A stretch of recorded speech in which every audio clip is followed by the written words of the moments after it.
especial, el profesor Sandro Watts, egresado de la Universidad del Atlántico, magíster de la Universidad de Antioquia y actualmente candidato a doctor. No sé si ya te graduaste, creo que ya casi. Ah, todavía no, bueno, candidato, poquito, candidato a doctor por la Universidad Pontificia Bolivariana. Y el profe Sandro está haciendo su investigación justamente en Kierkegaard y en Platón. Entonces, por eso lo he invitado. También hace parte del semillero de Smooth Sign. Siempre nos ha apoyado y ha estado muy interesado en todas las actividades que estamos haciendo. Entonces, profe Sandro, le damos la bienvenida, muy agradecidos desde el curso de Filosofía Contemporánea, desde el semillero, por su generosidad, por su tiempo. Y bueno, le damos la palabra. La presentación se me olvidó pedírtela, así que mencioné lo que me acordaba, pero seguramente hay muchas cosas que me faltaron, como la publicación de tu más reciente libro, tus trabajos, etcétera. Entonces, si crees que debas mencionar algo, por favor, puedes hacerlo. No, Arturo, muchas gracias.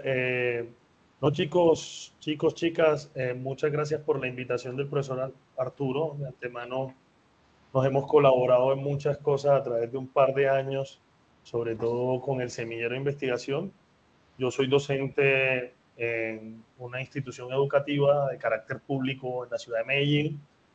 Doy el área de ética y cátedra de la paz. Mis líneas investigativas en filosofía, tal como lo dijo el profe Arturo, ha sido Platón, el existencialismo, pero sobre todo en la figura de Soren Kierkegaard, que es como la que me ha llamado la atención dentro de esta corriente. Entonces, no, creo que entre otras cosas que hago es hacer teatro y escribir literatura, cuentos por ahora, estoy como avanzando en eso y bueno, como lo dijo el profe, terminando mi doctorado en la Pontificia Bolivariana. Pues no sé, creo que podríamos darle rienda suelta a esta presentación sobre Kierkegaard, que de antemano digo, va a ser una introducción, no se pretende acá abarcar todos los problemas de Kierkegaard, porque en el tiempo que tenemos de la clase, pues seguramente no nos da para todo eso, aparte que es un autor muy prolífico, muy diverso, muy profundo, de hecho, como van a ver el título de esta presentación, vamos a generar efectivamente una resistencia y algo llamativo cuando hablamos sobre Kierkegaard. Entonces les voy a compartir la presentación. Déjenme que cargue aquí un momento.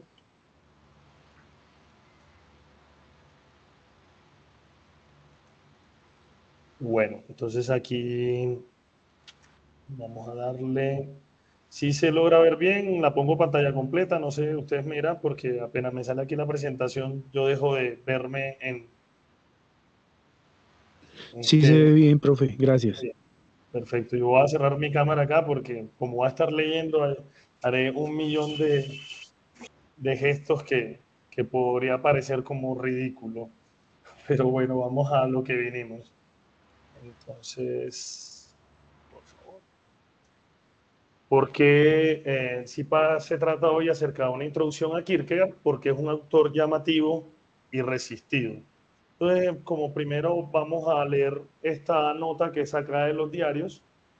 Tomémonos un par de minuticos ahí para leerla, minutos, y quiero que alguno de los aquí presentes me diga qué opina sobre lo que Kierkegaard escribe, narra en su diario.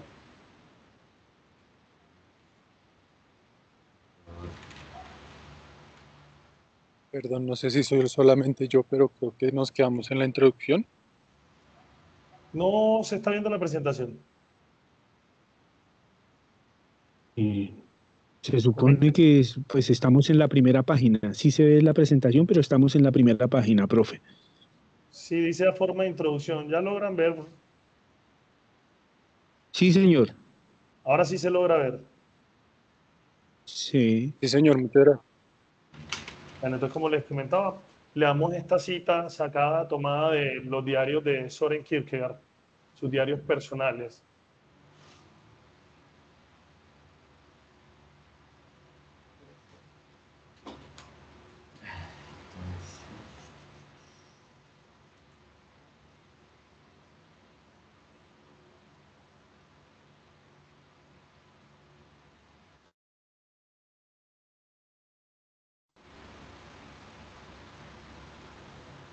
Si alguno ya leyó, terminó de leer, quiere dar su opinión acerca de, entonces somos todos oídos.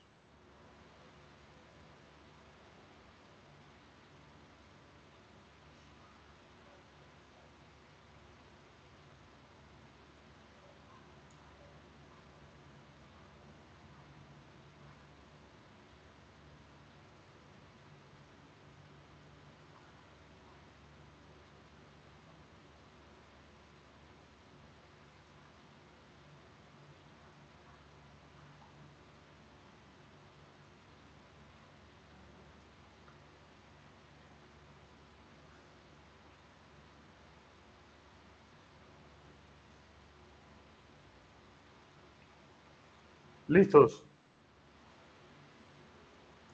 Sí, señor. ¿Qué opinan acerca de esa cita?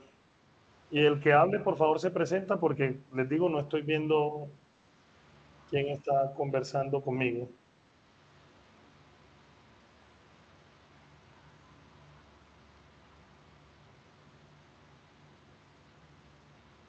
No todos al tiempo, muchachos, muchachas. Buenas tardes, estimado doctor. Mi nombre es Camilo Roa y de la cita lo que percibo es que él está preocupado por su punto de existencia. ¿Qué es el motivo de existir? ¿Y qué es ese devenir de vida que puede tener él? De esa forma lo enfoco. No sé si estaré equivocado. Camilo, perfecto, muchas gracias. ¿Quién más? Ya ahorita recogemos todo, pero perfecto, estuvo muy bien. ¿Quién más quiere dar su comentario?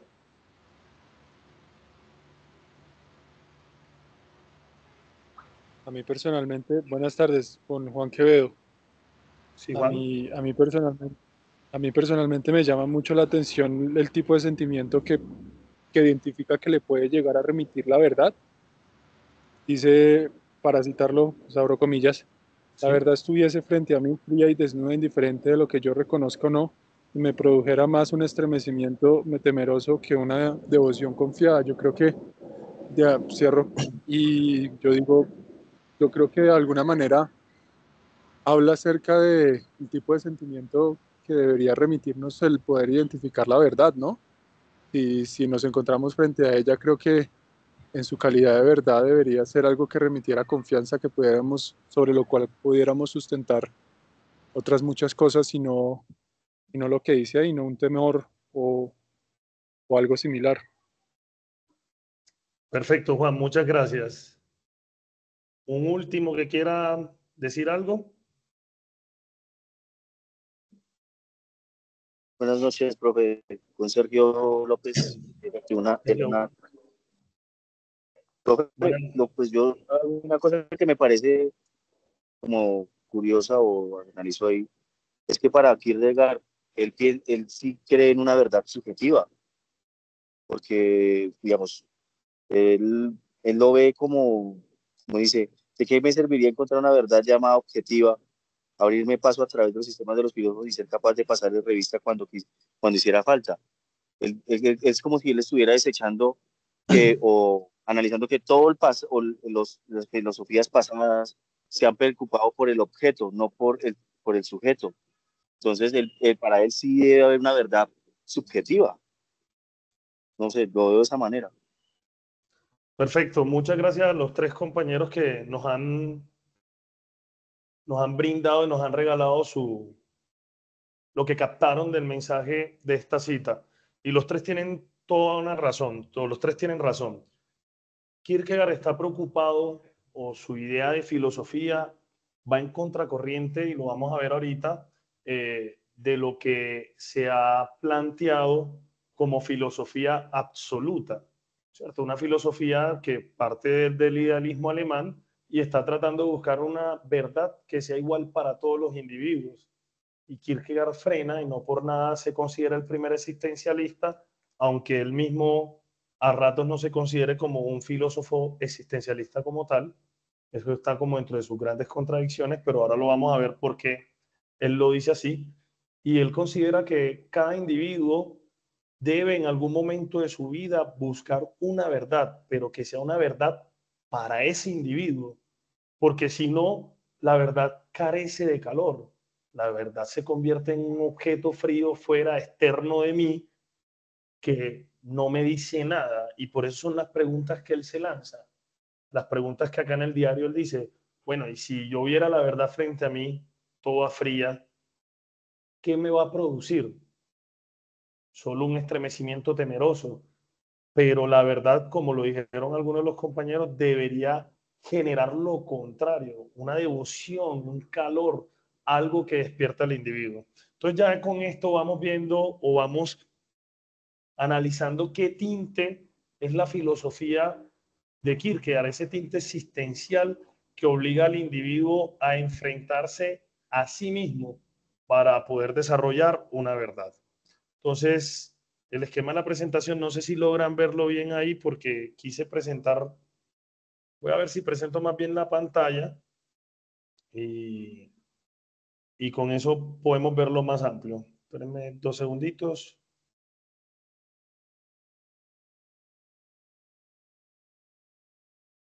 Listo. Y ahora me dicen si se ve completo, ¿vale? ¿Ya se ve completo?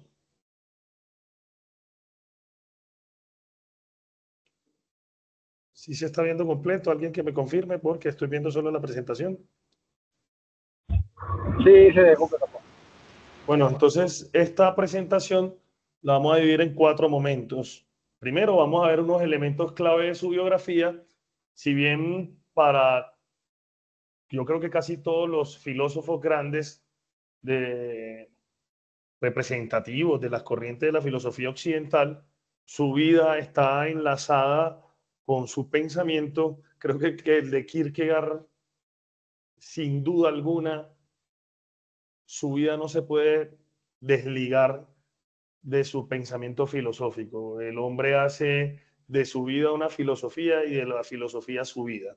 Entonces vamos a ver unos elementos claves, son unos 4 elementos o 5 elementos claves de su biografía que nos permiten comprender globalmente lo que él quiso hacer como filosofía, ¿cierto? Vamos después a unos elementos hermenéuticos que son necesarios para acercarnos a la obra de Kierkegaard. No con esto estoy diciendo yo que estos son los elementos sine qua non de que tiene usted que conocer, no. Estos son algunos de los elementos hermenéuticos para acercarnos a su obra.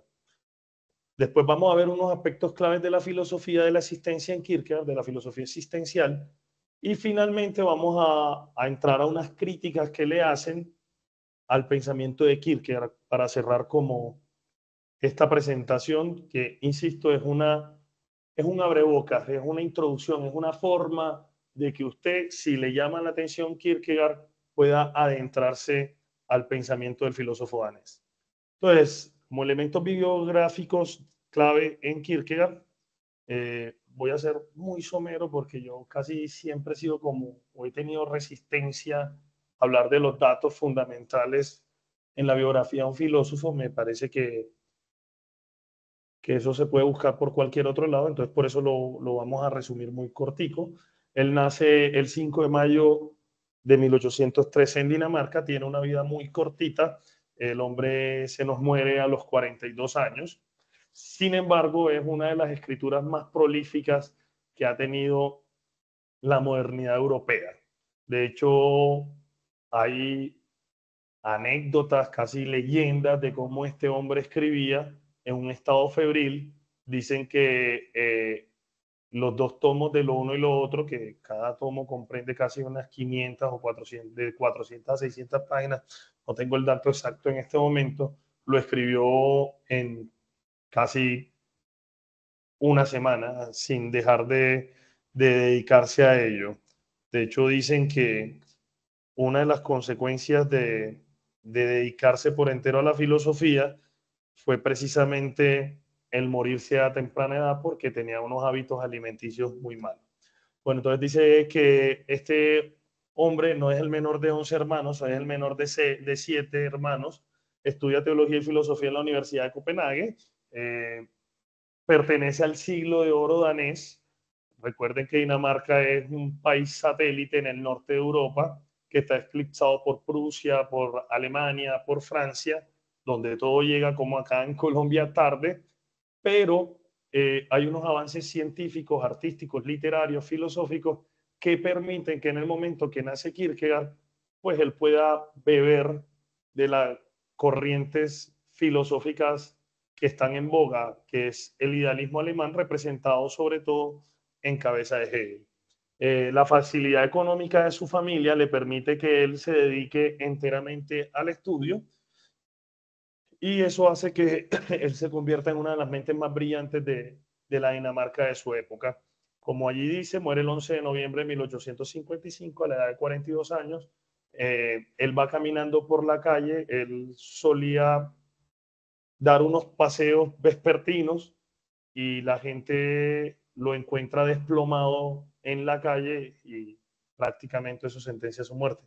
Entonces vamos a profundizar unos elementos de su biografía, los cuales tendrán incidencia en su forma particular de abordar el pensamiento, de abordar el pensar. Entonces tenemos la relación con su padre, la relación con su amada, la relación con la iglesia luterana y la relación con la sociedad de su época. Si alguno tiene alguna duda, pregunta, inquietud, no, no duden en lanzarla. Yo aquí no puedo ver las manitos, pero si el profe Arturo nos ayuda con las manitos y me indica, ve, talcito tiene una pregunta, pues efectivamente láncela. Bueno, como primero. ¿Ibas a decir algo, Arturo? No, que así, dale. Dale, va, perfecto. El padre de Soren Kierkegaard, Michael, proviene de una familia de pastores humildes en una zona alejada de los centros, en ese momento, de los centros o los polos de desarrollo de la Dinamarca de la época. Son pastores, son muy pobres.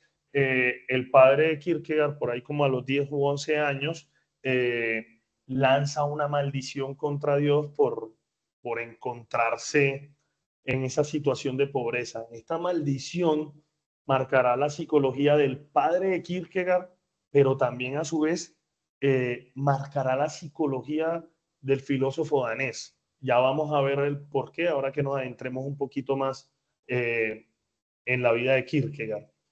El padre de Kierkegaard, en su adolescencia, se va a la casa de un tío que es dueño de unos negocios textiles y tiene una naturalidad para emprender estos negocios textiles, los cuales hace que él amase, el papá de Kierkegaard amase una fortuna muy significativa y bueno, logre acomodarse dentro de la sociedad de la clase media alta danesa.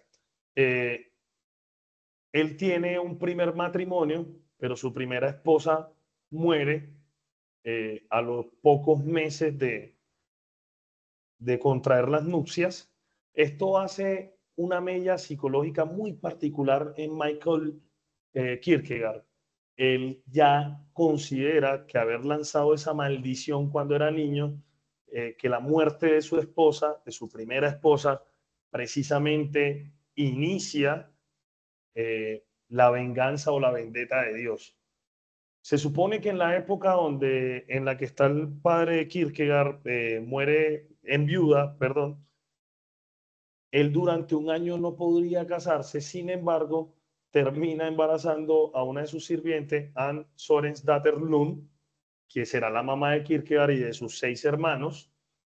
Entonces, esto era visto como muy indebido por la sociedad danesa. Sin embargo, el papá de Kierkegaard respeta esa unión que hay de hecho y luego se casa, pero las consecuencias van a ser nefastas. Cada cierto tiempo los hermanos de Kierkegaard empiezan a morir por una serie de enfermedades o por unas situaciones casi inverosímiles. Por ejemplo, una de las hermanas de Kierkegaard, creo que era la que venía antes de él, que era una de las chicas más inteligentes, muere por darse un cabezazo con un hermano. Uno de los niños nace muerto. La mamá de Kierkegaard va a morir a pocos años del nacimiento de Soren Kierkegaard. Entonces, esto sume al papá en una educación muy rígida a partir del pietismo luterano, pero también hace que el papá se refugie en la teología, en la filosofía y en la literatura, lo cual hace que Kierkegaard crezca y tenga un desarrollo desde niño con unas actividades enfocada hacia la teología, la filosofía y la literatura, porque la casa del padre Kierkegaard se convierte en una especie de centro donde llegan los intelectuales de la época y los religiosos de la época. Y bueno, esto imprime en Kierkegaard como ese amor, esa pasión por la filosofía, la teología y la literatura.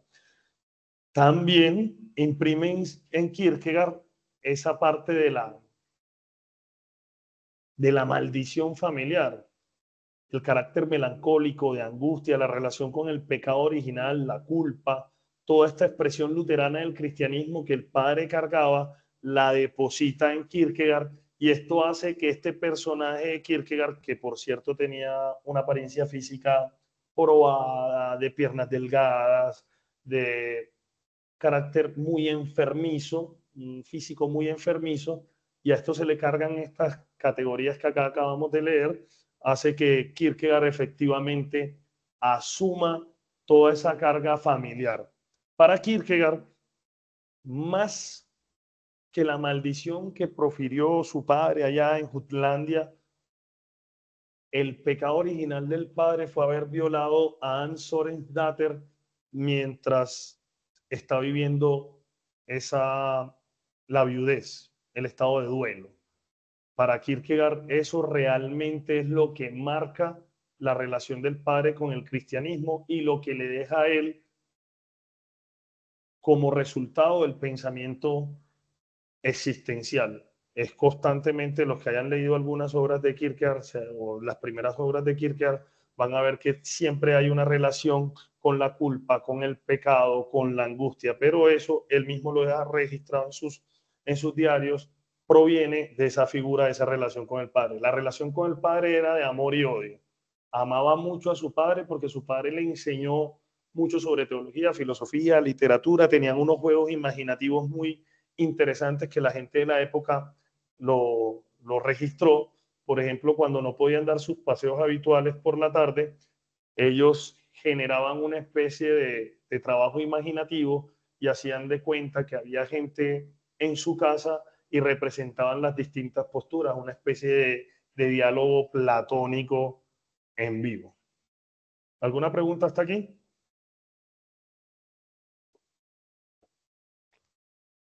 Bueno, continúo. Aparece la persona más importante para Kierkegaard, incluso podríamos decir más importante que su padre, es Regina Olsen. Es una chica hermosa, bajo los cánones de la época, ¿cierto? Que es hija de un alto funcionario danés, es una chica 9 años menor que él. Kierkegaard cae enamoradamente, cae perdido bajo la belleza de Regina. Regina se iba a casar con otra persona, pero al conocer a Kierkegaard deshace ese compromiso y Kierkegaard durante 2 años la corteja con cartas, con escritos, con paseos, con música, bueno, con todas las artimañas que los seres humanos solemos utilizar cuando queremos enamorar a otro, ¿cierto? Ya es admitido en la familia de la novia y en 1840 por allá a mediados de 1840, hace formalmente la petición de matrimonio. Y 11 meses después, sin dar ningún tipo de explicación, Kierkegaard deshace la relación. Esto va a tener unas implicaciones muy fuertes para la vida de Kierkegaard que se van a ver reflejadas en las dos obras, en una de las obras, en una parte de la obra más extensa que tiene, que es Lo uno lo otro, en el fragmento 8, en el apartado 8, Diario de un seductor. Explico lo siguiente. Lo uno lo otro, en su parte estética, en el primer tomo, parecen 8 libros inconexos. Como la traducción de Kierkegaard al español, al francés, viene dada por el alemán, los primeros traductores de Kierkegaard del danés al alemán no tradujeron lo uno lo otro como un libro completo, que son 2 tomos, sino que lo fueron fragmentando y lo fueron sacando como si fueran obras individuales dentro de una gran obra. Esto hizo que, por ejemplo, el Diario del Seductor se convirtiera en una de las obras favoritas de la época, incluso todavía la venden como si fuera una obra aparte de lo uno o lo otro. Y también en la repetición se ven fragmentos autobiográficos de esa relación que él tiene con Regina Olsen. De toda esta relación tormentosa que le permitió a Kierkegaard, después de terminar su noviazgo, él se va 4 meses para Berlín y cuando regresa ya con 3 libros escritos. ¿En qué momento? No lo sabemos, pero les digo que este personaje era como obsesivo con la escritura. Aquí encontramos entonces unos puntos muy importantes. Él reconoce en sus diarios, tanto en el diario del Seutor como en sus diarios personales, que él posee una melancolía heredada de su padre y que esa melancolía no le permite a él entablar una relación de forma satisfactoria con Regina. Aquí también algunos autores de la biografía de Kierkegaard, estudiosos de Kierkegaard, suelen hacer un poco de psicoanálisis y dicen, por rumores de la época, que Kierkegaard sufría de impotencia sexual. Entonces, digamos que él no estaba, pues no era un sujeto que podría satisfacer a la que iba a ser su esposa. Había también un rechazo visceral al matrimonio como forma de cumplimiento de los preceptos éticos universales. Recuerden entonces la cita primera que tuvimos de los diarios. Él no está interesado para nada de un cumplimiento de una vida dada desde la exterioridad. Entonces el matrimonio como una imposición cultural, ética, religiosa desde lo externo, no compaginaría con la vida que él quería llevar. El miedo a que ella no fuera capaz de vivir una existencia matrimonial no velada, una vivencia romántica, de lo cual vamos a hablar más adelante, que quienes, no sé, quienes han leído acá el diario de un seductor.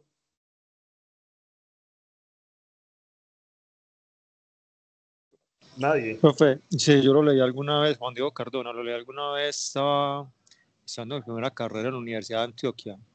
Sí. Por ahí como unos 18 años lo leí. Sí, ¿qué te pareció? ¿Qué vistes ahí de lo que hemos hablado acá con la relación con la amada? ¿Qué chispazos se te han venido? A mí me parece algo interesante de ese libro, era cómo invertía tanta energía en seducir a una de las chicas de la alta alcurnia, la perseguía, la buscaba, se hacía visible para ellas, y parecía que cuando lograba captar la atención de ellas, como ese objeto de deseo figurado lo lograba tener para él, pues de repente perdía el interés en ella y como que se enfocaba en conquistar a otra, aunque él sentía cierta culpa también, tú lo decías ahorita en el discurso, sentía cierta culpa al tratar de enamorarlas y luego sin razón alguna dejarlas. Y él establecía casi, pues lo que recuerdo, que fue hace mucho tiempo, esa relación de conquista, pero de repente no recuerdo cuáles eran las razones por las cuales dejaba de interesarse en ella. Parece que le interesaba era conquistarlas, robarse, Sí. por decirlo así, su amor, pero no como tal configurar una relación con ellas. Incluso se mostraba como un hombre culto, se mostraba como un hombre caballeroso, un hombre que cumplía todos los preceptos y, por decirlo así, normas sociales de la época para poder captar la atención de ellas. Yo me lo imaginaba incluso al mismo Kierkegaard ahí como si fuera él, el que está, el seductor, muy bien vestido, una buena pinta, y era como la trama, lo que recuerdo del libro, que fue hace mucho que me lo leí. Perfecto. Muchas gracias por ponernos en el marco referencial del diario del seductor, y lo que acabas de decir es correcto.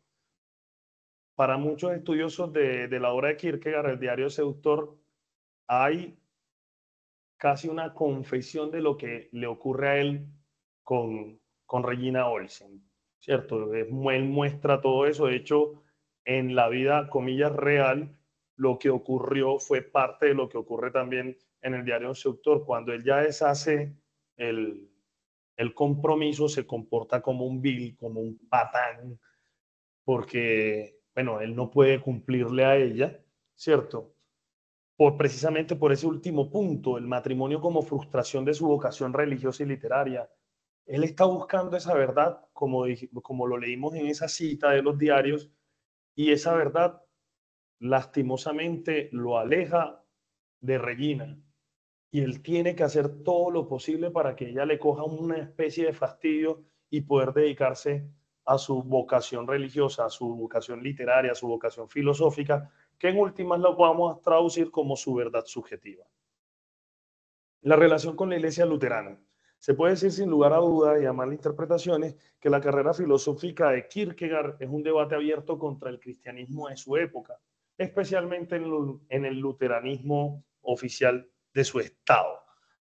Él entra en un abierto debate con el cristianismo de su época, porque el cristianismo de su época, como lo vemos hoy en día también, es una especie de religión universal que no le habla al individuo, que no le exige al individuo una búsqueda incesante de qué es lo verdadero para el individuo, sino que se basa en unos preceptos de comportamiento universal que poco o nada tienen que ver con esa exigencia del cristianismo como lo veía Kierkegaard. Una de las críticas más férreas a la religión oficial del Estado danés era la desconexión, como lo acaba de decir, con esa esfera íntima, porque en últimas, para él, el cristianismo es una vivencia íntima que tiene que buscar una conexión del individuo con la divinidad, y la religión cristiana debería propender, facilitar esa conexión. Pero para Kierkegaard el cristianismo se ha convertido en una vivencia artificial, edulcorada, incluso en una de sus críticas abiertas en los diarios que escribió o en los pasquines que también, porque tenía una escritura panfletaria en algún momento contra el luteranismo, decía que era una religión que se había convertido en algo afeminado, porque no les permitía encontrar precisamente ese camino hacia la verdad subjetiva a la que estaban llamados esos verdaderos practicantes del cristianismo. Entonces, en esta etapa, él desarrolla entre 1845, 46 o 47, hasta 1855, que es el final de su vida, un ataque férreo contra el luteranismo, y toda su obra religiosa, sus discursos edificantes, todo lo que tiene que ver con el estado religioso de la filosofía existencial kierkegaardiana, no va firmada por seudónimos, sino que va firmada por la letra y puño y letra de él mismo. Todos son escritos de él. O sea que en este orden de ideas, la esfera religiosa kierkegaardiana no va a utilizar ningún tipo de seudónimo. Él se va a hacer responsable de ese ataque que le va a generar al Estado a través de la Iglesia, lo cual hace que a él lo despidan de la Universidad de Copenhague, no le den trabajo, los editores no quieran editar y publicar su obra. De hecho, Kierkegaard es uno de los primeros filósofos que se autopublica, empezando a dilapidar pues la herencia, la vasta herencia que le había dejado su padre. La relación con la sociedad de su época, con la Dinamarca de ese inicio del siglo XIX, pues es considerada Kierkegaard como un outsider, ¿cierto? Como una especie de filósofo rebelde que poco se entiende, que es un tipo que escribe y no sabemos qué es lo que acaba de escribir, que no entendemos por qué escribe en seudónimos, que no entendemos por qué en una obra dice A y en 3 líneas más adelante dice B y 5 líneas más adelante dice C, que no tiene un sistema filosófico como lo tienen la mayoría de filósofos que están en la época. Entonces se vuelve algo ininteligible. La mayoría de los filósofos contemporáneos y sus coterráneos no lo entendieron o rechazaron incluso de golpe el análisis de su filosofía, que tiene categorías como salto de fe, existencia, angustia, desesperación. En mi trabajo de pregrado trabajé, valga la redundancia y perdónenmela allí, la categoría de la pena que se ve en el diario Un Seductor, la pena como un movimiento existencial. Entonces ese tipo de conceptos que Kierkegaard empieza a introducir para muchos filósofos no tienen ningún sentido porque son demasiado subjetivos. Y él no presenta la filosofía de una forma tradicional como se solía hacer en la época. Incluso creo que todavía, bueno, no, recompongo el argumento, la premisa. Creo que todavía sufrimos un poco en ello, a pesar de que ha aparecido, ¿cierto? El TikTok, ha aparecido otras redes sociales en las cuales podemos ir haciendo filosofía de formas distintas, pero si uno está en la academia, creo que tanto el profesor Arturo como yo, como alguno de ustedes, supongo que haya entrado al juego de la academia, pues tenemos que escribir bajo unos cánones que nos dicen que esta es la forma de hacer filosofía y esta otra no. Entonces, con esto terminamos esta primera sesión para entrarnos a los elementos hermenéuticos para acercarse a la obra de Kierkegaard. De esos elementos que hablamos de la biografía de Kierkegaard, ¿hay alguna duda? ¿Quieren dar algún aporte? Profe, te volaste esto y no lo mencionaste, que es importante. No sé, ¿alguien quiere decir algo?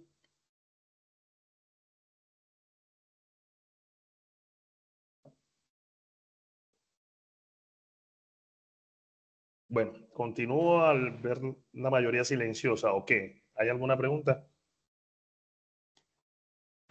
No, yo quería como subrayar un poco digamos, lo que entiendo por esta primera parte de tu presentación a propósito del existencialismo, y es que estos filósofos de la existencia van a partir de lo más concreto de su propia vida, y por eso Kierkegaard habla desde un diario para expresar sus tesis filosóficas, algo que era poco usual en la filosofía en general. No estábamos acostumbrados a tratados, a manifiestos, y acá no, aquí con la literatura, con relatos muy personales, se expresan conceptos muy profundos en filosofía.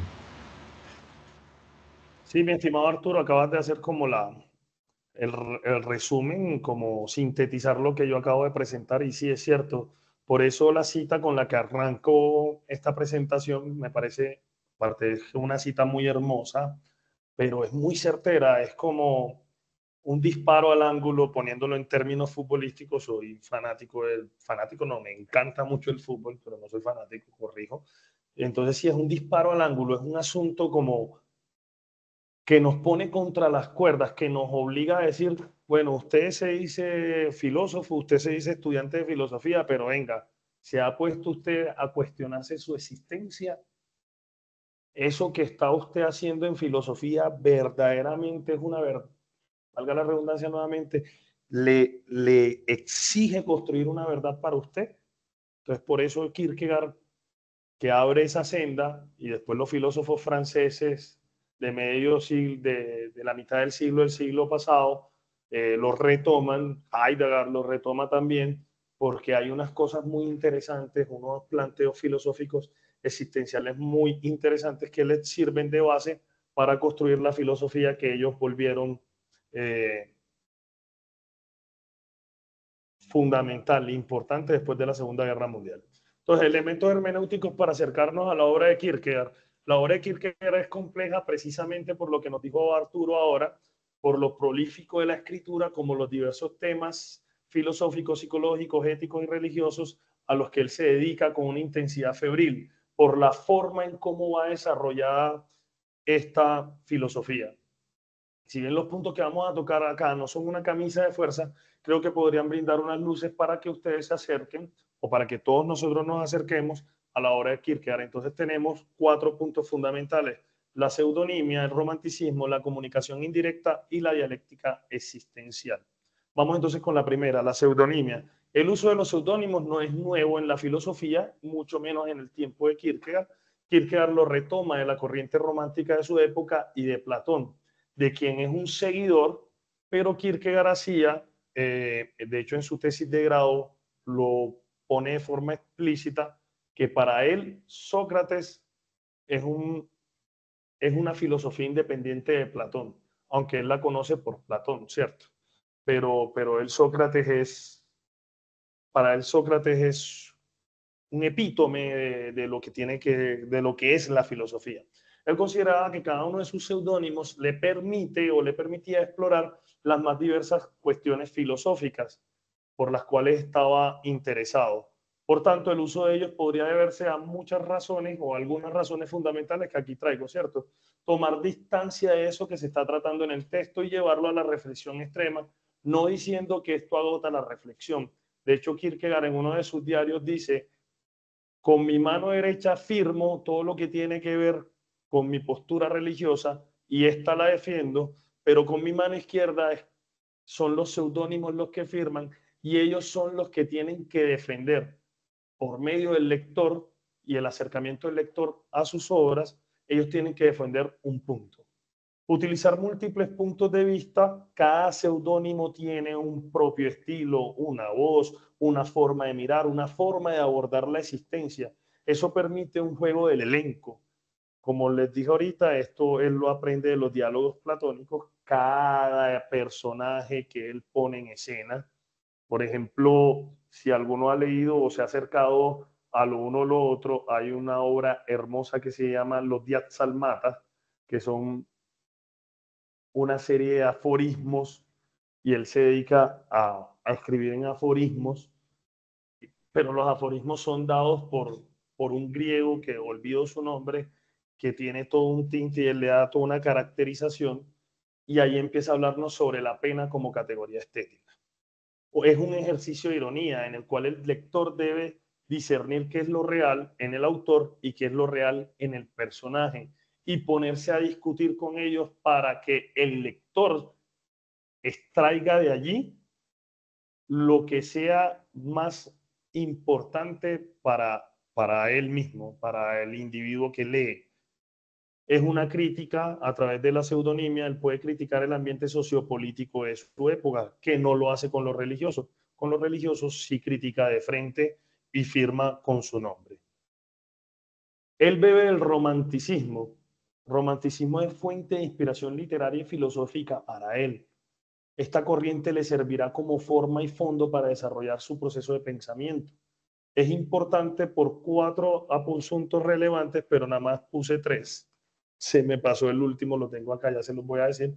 Entonces hay una exaltación del individuo y la subjetividad, creo que ya lo hemos hablado en todo este momento. Hay sentimiento, hay pasión. El romanticismo permite entrar a esa vida interior.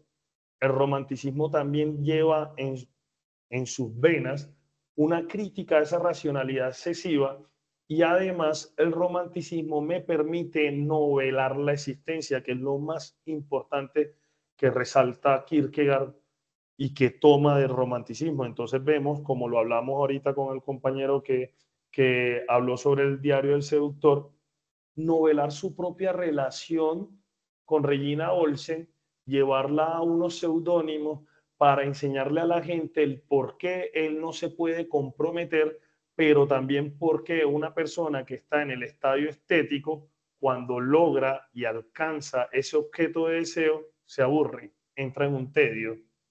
De hecho, Kierkegaard muy poco en su obra habla sobre el tedio, pero sí lo nombra. El profesor Arturo nos puede hacer acá una profundización, porque él trabaja el tedio desde Jean-Paul Sartre. Entonces, Sartre bebe un poco del tedio que Kierkegaard menciona, apenas denomina, y Sartre ya lo desarrolla como base también fundamental de su filosofía. No sé si Arturo aquí nos quiere hablar un poquito del tedio en Kierkegaard, que es nacido efectivamente de la novelización, válgame esta expresión, de la vida, que es una de las fuentes fundamentales del romanticismo. Sí, de pronto un pequeño comentario, y es que a mí siempre me ha parecido muy interesante el tema del tedio o del aburrimiento, porque normalmente cuando uno comienza a estudiar a Kierkegaard o a Heidegger o al mismo Sartre, el primer concepto con el que se encuentra uno, o de los primeros conceptos, es el de angustia, ¿no?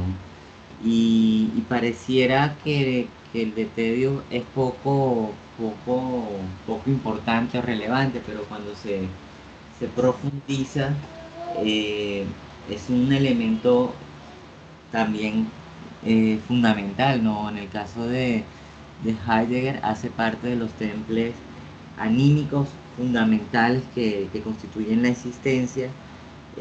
Sartre inicia primero, cuando va a hablar de la contingencia, primero habla del aburrimiento, y el mismo Kierkegaard, recuerdo en un texto que se llama, que justamente tú me recomendaste en algún momento, La rotación de los cultivos.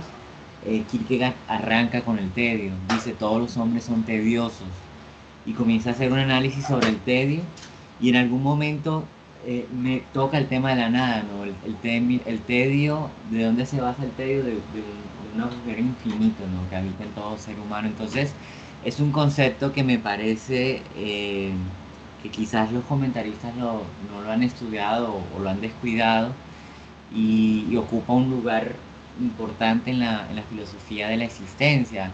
Heidegger, por ejemplo, tiene conceptos fundamentales sobre metafísica en el año, bueno, no recuerdo ahora, pero el tema es que dedicó todo un curso sobre el aburrimiento. Entonces, es bastante importante, me parece, este concepto. Muchas gracias, Arturo, por tu comentario tan acertado y tan esclarecedor. Sí, cuando hablemos ahorita de los estadios de la existencia, de los cuales no solamente voy a tocarlos por encima, porque por cuestiones de tiempo no vamos a profundizarlo, el problema del estadio existencial estético, precisamente como lo dije ahorita, pasa por el aburrimiento, por el tedio. El esteta es feliz deseando, pero cuando su objeto de deseo lo tiene, se aburre, porque, y es uno de los primeros, de los primeros análisis que hace Kierkegaard, ¿por qué deseamos? Y qué es lo importante. Obtener aquello por lo que yo deseo o vivir todo el tiempo deseando. Y él se va a dar cuenta que precisamente la vida estética, el asunto no es obtener el objeto de deseo, sino estar en un perpetuo movimiento de deseo, porque es lo que me lleva a moverme. Bueno, la comunicación indirecta. La comunicación puede ser indirecta, directa e indirecta en función de si se reflexiona sobre el objeto de comunicación o no. La comunicación directa la denomina también comunicación de saber, que es la comunicación objetiva, esta comunicación cuando yo te digo 2 más 2 es 4 y no afecta mi interior. La comunicación indirecta es una comunicación que es existencial, personal, subjetiva, que tiene una relación directa con esos seudónimos porque nos ayudan y nos llevan a cuestionar ese interior. El arte de la comunicación indirecta a través de los diversos personajes permiten al autor del texto moverse con libertad por todo el campo de la argumentación filosófica. Ya lo dice Kierkegaard en uno de sus últimos libros, mi punto de vista como escritor, que la mayoría de su obra filosófica es una comunicación indirecta para llevar al individuo hacia la discusión religiosa, espiritual, que es allí, para él, donde se encuentra la verdad subjetiva. Finalmente, hay una dialéctica existencial en Kierkegaard, y estos son los elementos hermenéuticos que nos permiten acercarnos a él, ¿cierto? Esa búsqueda incesante de esa verdad subjetiva, personal e importante para el individuo, plantea en Kierkegaard y en su filosofía la necesidad de una dialéctica que ponga a conversar los elementos tensionantes de la existencia. Cuando hay desesperación, también hay fe. Cuando hay salto, también puede haber quietud. Cuando hay un absoluto, se encuentra también el absurdo. Para Kierkegaard, todo ser humano se encuentra precisamente entre esos elementos de tensión de la existencia. Y entonces el individuo debe ir explorando el camino para encontrar esa verdad subjetiva que se da a través de esa dialéctica existencial. Para Kierkegaard, el individuo siempre está en un constante debate, en una constante tensión. Bueno, unos aspectos claves de la filosofía de la existencia en Kierkegaard pasa por, precisamente, la filosofía de la existencia, los estadios de la existencia, el salto de fe y el concepto de la angustia. Como lo hemos mencionado anteriormente, Kierkegaard basa su planteo filosófico en tratar de descubrir qué es lo importante para el individuo. Entonces, no puede haber una filosofía universal que me despersonalice, representado sobre todo en el idealismo hegeliano. Entonces él dice, no, esa filosofía no nos sirve. Debemos basarnos, volcarnos en una filosofía de la existencia que nos muestre esa verdad. Entonces encontramos aquí la subjetividad como verdad. La existencia es imposible a través de los sistemas filosóficos abstractos o a través de ese cristianismo abstracto que nos vende una idea de cielo por allá arriba a lo platónico. No, el individuo debe estar acá en la tierra, estar en una incesante búsqueda de la verdad, está rebatiendo constantemente lo que él cree que es verdad para él, para brindarle un sentido a su existencia. Para Kierkegaard, uno de los grandes pecados de la modernidad es precisamente que ponemos el sentido de la existencia en un objeto exterior, como por ejemplo, y aquí hablamos del asunto religioso, lo que pasa es que yo como individuo quiero alcanzar el paraíso. Kierkegaard se va a sentar y va a decir, bueno, pero ¿el paraíso qué es? No encontrarme con Dios, pero bueno, ¿cuándo te lo vas a encontrar? No, cuando me muera. O sea que usted va a vivir 80, 90, 60, 50 años, los años que sea, pensando siempre en ese exterior y no pensando en el interior, que es allí donde se encuentra la relación con la divinidad, en esa relación contigo mismo, ¿cierto? Entonces, no podemos poner la verdad, la existencia por fuera, sino que esa verdad y esa existencia va interna. La angustia y la desesperación, el hombre se reconoce libre y eso va a generarnos una angustia. De hecho, Sartre es importante en la filosofía existencial porque lleva las reflexiones sobre la libertad como a ese extremo que Kierkegaard inició. Ya aquí Arturo me puede callar si la estoy embarrando o no, porque Kierkegaard dice, vea, hay un gran problema en el individuo. Él casi nunca habla de la humanidad, él habla del individuo. El individuo le aterra tener que tomar una decisión, porque las decisiones que el individuo va a tomar, las va a tomar en un estado de libertad y eso me va a generar una angustia. Entonces, el individuo va a preferir que sea algo externo el que lo obligue a tomar la decisión para poder descargar toda responsabilidad de su autonomía en esos elementos externos, llámese religión, llámese sociedad, llámese filosofía, llámese política, llámese economía, llámese cualquier IA. Kierkegaard dice, no, es que los seres humanos estamos obligados a decidir, estamos obligados a reconocernos como libres y eso nos va a generar una angustia de no saber qué es, que la decisión que yo tome es lo mejor para mí. En ese mismo movimiento aparece la desesperación. Claro, como yo tengo que tomar decisiones, entonces me encuentro que yo soy un individuo finito frente a las exigencias infinitas que trae la propia vida. Por ejemplo, ¿cómo reconozco yo que he alcanzado el desarrollo máximo como individuo? ¿Cuál sería esa respuesta? Arturo, ¿ibas a decir algo? No. Perfecto. Y finalmente, dentro de la filosofía de la existencia, no olvidemos que Kierkegaard es un autor religioso. Y ahorita que lleguemos al final de la presentación, digamos que ese va a ser uno de los grandes problemas o las grandes resistencias que le ha colocado la historia de la filosofía a Kierkegaard. Para Kierkegaard no existe existencia. Para Kierkegaard no hay una validez de la existencia si el individuo no tiene una relación con la divinidad, porque es la divinidad la que me va a sacar del absurdo y me va a llevar a esa trascendencia de vida. Que hay un texto muy hermoso que él tiene que se llama Temor y Temblor, donde va a poner como primer problema el panegírico de Abraham.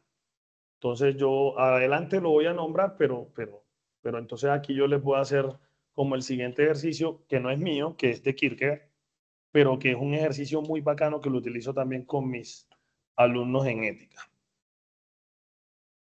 Chicos, cada uno de ustedes, chicos, chicas, usted tiene un hijo, una hija, un perro, algo importante para usted.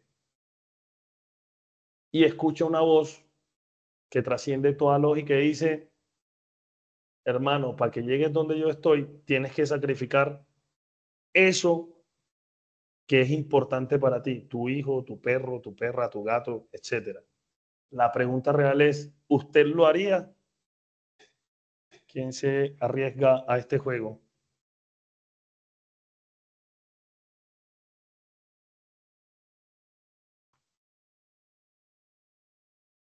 Pero, Profe, yo me profe, ahí sería arriesgo. como ser KTP. Arriesguese, el primero que dijo yo me arriesgo. ¿Usted se arriesgaría a sacrificar? No, no me arriesgaría. ¿Por qué?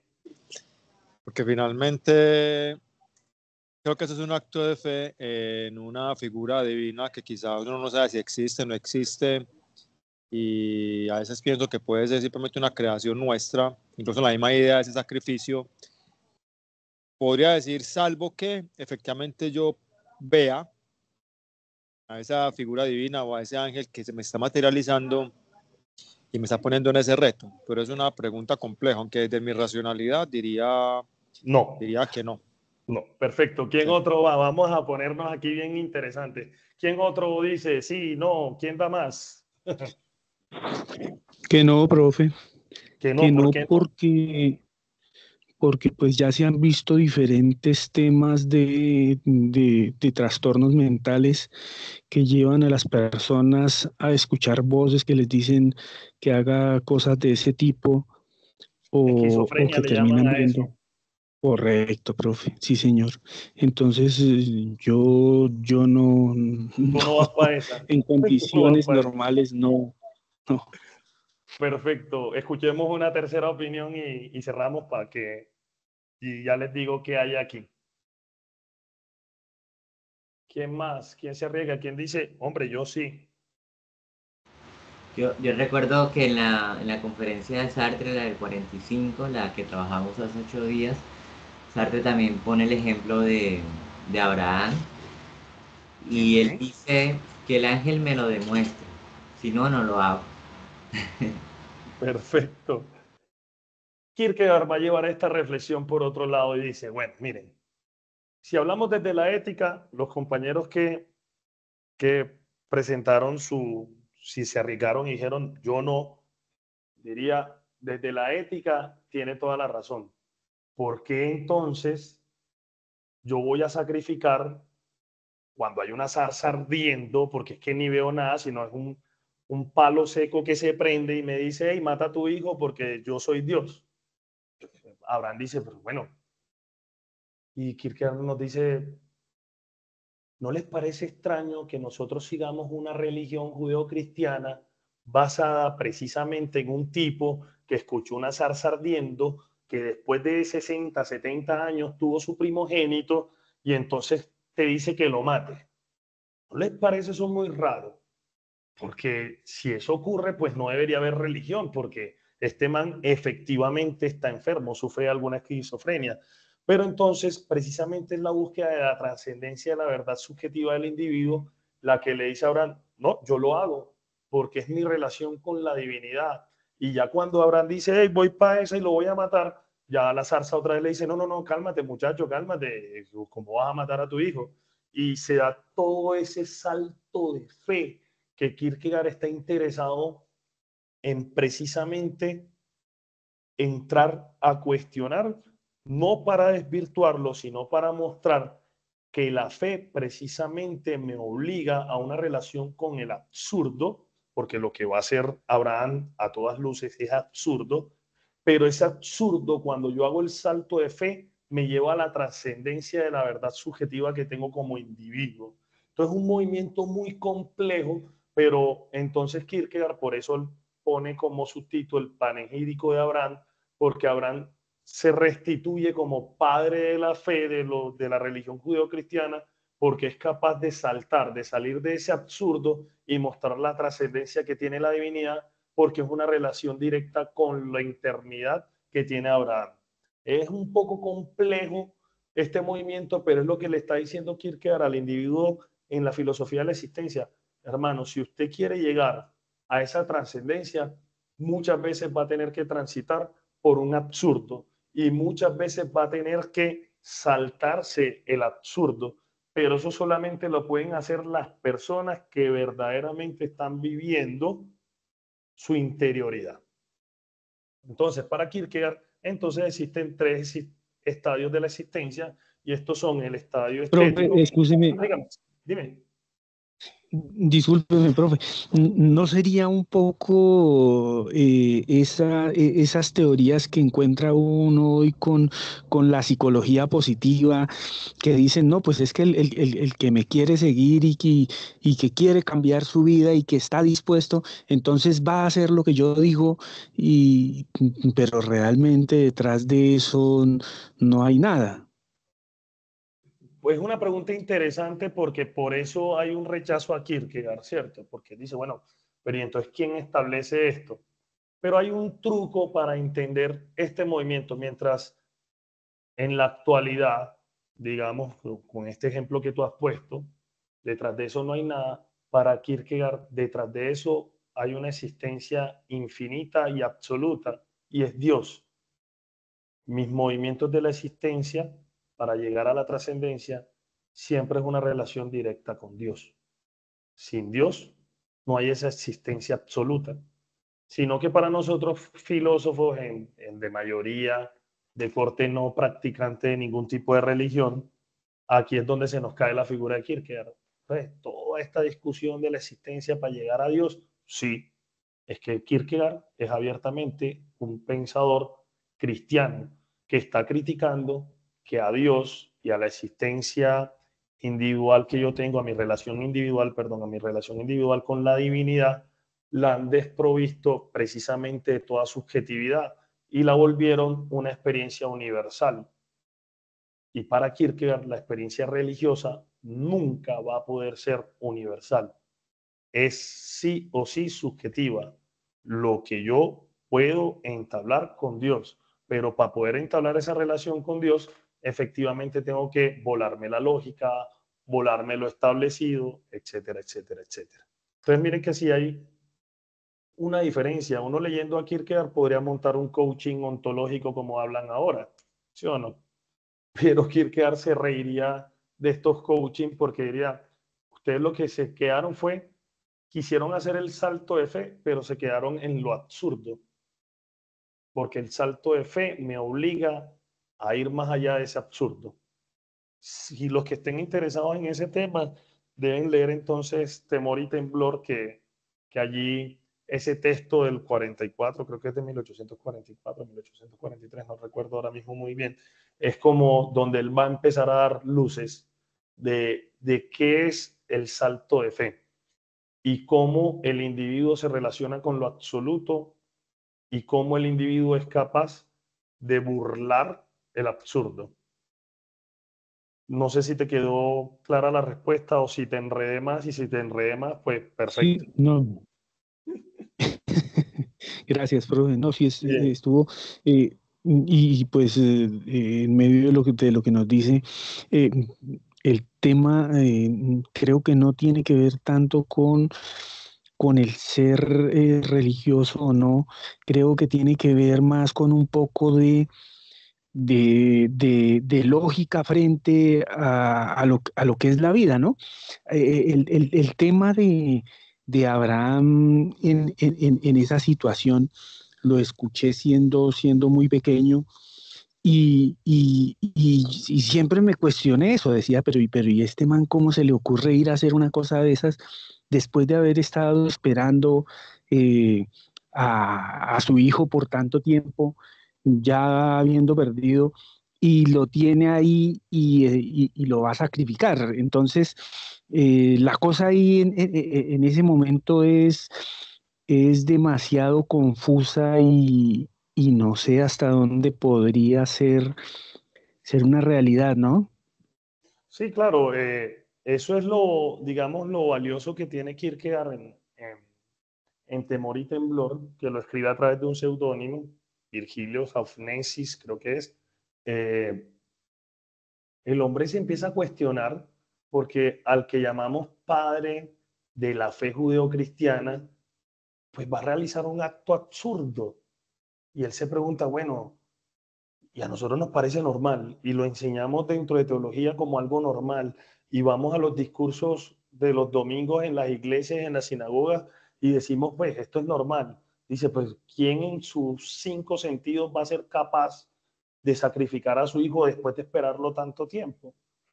Entonces Kierkegaard dice, pero precisamente en ese ejercicio podemos establecer el por qué él es el padre, uno de los padres de la religión judeocristiana, ¿sí o no?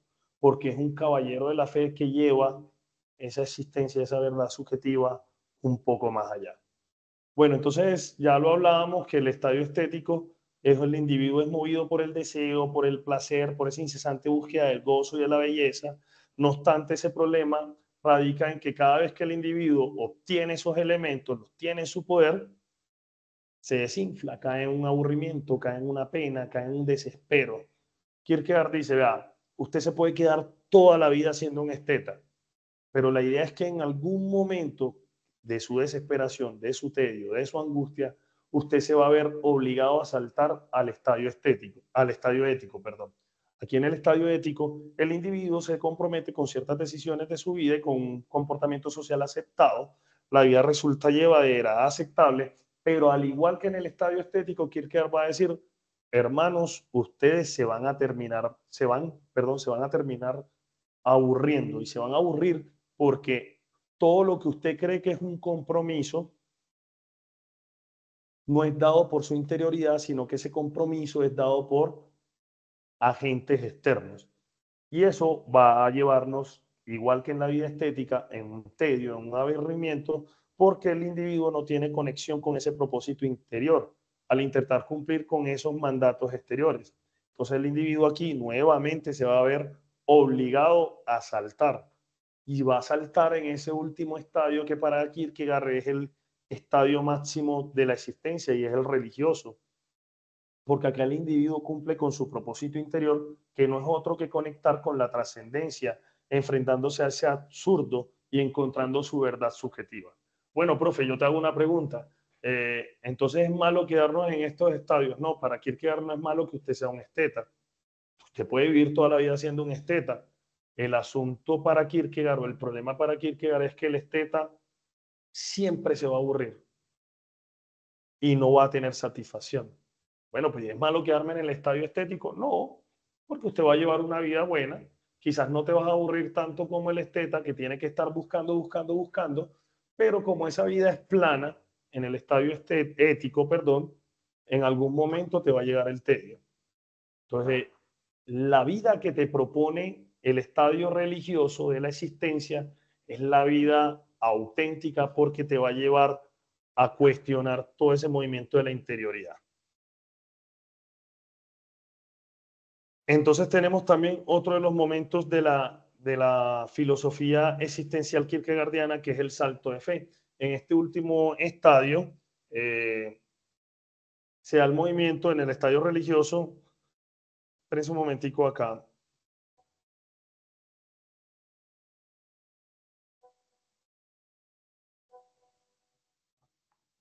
En este último estadio se da el movimiento más importante para Kierkegaard y es el salto, ¿cierto? Si bien pasar de un estadio a otro involucra esta misma acción, el salto del fe es más significativo por tres razones.